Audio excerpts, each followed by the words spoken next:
Salut tout le monde, j'espère que vous allez bien, que tout le monde se porte bien chez vous. On se retrouve aujourd'hui pour une réaction de combat, ça fait longtemps qu'on n'en a pas faite. Donc voilà, on voulait en faire une. Fedor contre Brett Rogers, c'était il y a 13 ans. C'était au Strikeforce. Donc le Strikeforce, c'est l'ancêtre, on va dire, du Bellator. Brett Rogers 10-0 à l'époque, grosse pépite montante, que des finishes. Fedor 30-0, enfin il avait sa défaite, mais c'était un arrêt sur blessure. Personne n'a jamais considéré ça comme une défaite, enfin pas moi en tout cas, pour moi il avait 30-0. Et c'était potentiellement le gars qui pouvait faire tomber Fedor. Donc c'est parti, deux grosses mules, deux gros poids lourds ultra puissants, on se met ça.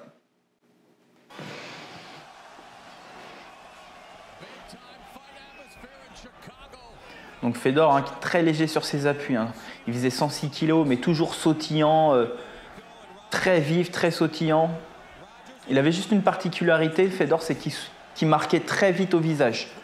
Hein, il suffisait d'une patate, des fois, pour qu'il soit marqué, et c'est ce qui lui avait coûté donc sa seule défaite à l'époque. Hein. C'était un arrêt sur une coupure. Il a la peau très fragile.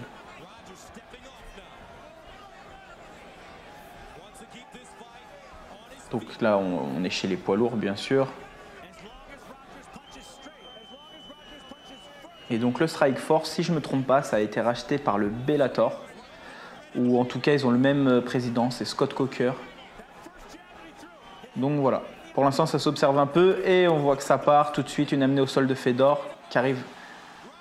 Il avait passé la garde. Brett Rogers, très puissant, qui arrive à se relever et qui vient coller Fedor contre la cage avec tout de suite un coup de genou. Deux coups de genou à l'intérieur des cuisses. C'est pas mal. Et vous voyez ce que je vous disais tout à l'heure, Fedor, je crois, ouais, il est déjà marqué au visage. Il n'y a pas eu autant d'échanges de coups que ça, mais il est déjà marqué au visage. Brett Rogers qui le colle à la cage. Bon travail, hein, parce que Fedor, il est vraiment très vif. Hein, il bouge comme un poids moyen alors que c'est un poids lourd. Il n'est pas ultra athlétique, mais en vrai, très puissant. Hein. Enfin, quand je dis il n'est pas ultra athlétique, c'est physiquement. Il n'est pas sec. On ne voit pas les abdos écorchés et pourtant, voilà, très très très puissant. Pour l'instant, voilà, il est collé à la cage, il saigne du nez, il est très très marqué.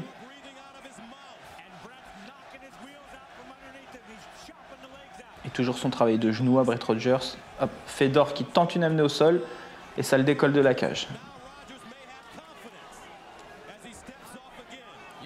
Donc c'était un très gros test pour Brett Rogers. S'il gagnait ce combat, il était sur 11-0 en ayant battu Fedor à son prime. Et Fedor, s'il battait une pépite, il continuait la légende, quoi. Oh là là là, les gauches et les droites que ça envoie. Alors c'est pas de la boxe conventionnelle, hein, ça c'est sûr. Mais qu'est-ce que c'est puissant, c'est des droites élastiques avec tout le corps. Brett Rogers qui colle pour éviter un trop gros grand and pound de Fedor. Fedor qui est en demi-garde au-dessus.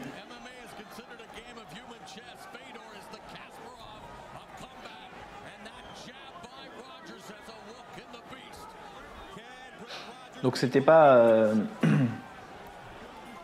c'était il n'y a que 13 ans. Mais les combattants étaient beaucoup moins complets qu'aujourd'hui. Hein. Fedor qui tente une Kimura. Brett Rogers qui arrive à prendre du coup le renversement, enfin qui gaine, qui tape pas. Et du coup Fedor qui se retrouve en dessous et Brett Rogers qui peut attaquer un grand and pound. Et qui touche bien. Ouais, pas mal. Fedor tente le juji, Brett Rogers qui sort. Donc ce que je disais, c'est qu'à l'époque les combattants ils n'étaient pas aussi complets qu'aujourd'hui. Hein. Fedor c'était un des seuls ultra complets à l'époque. Ça a été pour moi le premier combattant ultra complet. J'ai arrêté de parler parce que là c'est Brett Rogers qui a attaqué une Kimura. Donc ouais, Fedor c'était le premier combattant ultra complet à l'époque et après bon, ça a suivi. Là, il tente un étranglement bras-tête, mais bon, il est mal placé.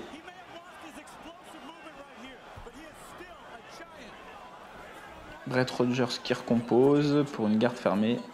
Toujours en regardant le bras-tête pour éviter que Fedor prenne de la distance. Et on voit que Fedor, il est bien marqué, hein. Il saigne, il est ouvert.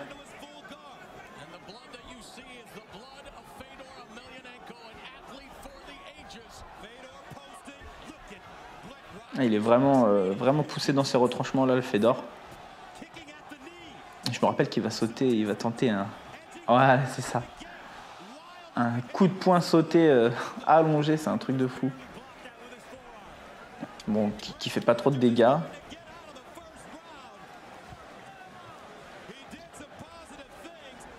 Donc, premier round très disputé. Et très beau combat pour l'instant. C'est des combats qui régalent. Et on voit Fedor, comme je disais tout à l'heure, très marqué au visage. Allez, on passe au deuxième round tout de suite. Allez, c'est parti.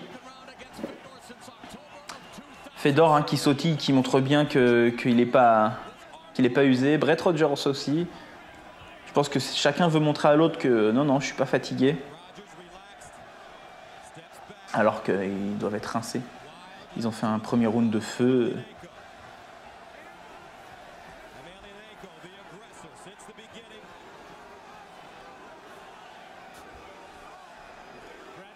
Brett Rogers qui a de l'allonge quand même. Quand il envoie vraiment loin. Et Fedor toujours les mêmes overhand. C'est reparti comme au début du premier round contre la cage. Sauf que cette fois-ci, Fedor a le bras sous l'aisselle. Oh là là, il tente une projection. Et ses points. Incroyable. Beau travail de Brett Rogers contre la cage. Deux bras sous l'aisselle. Il colle.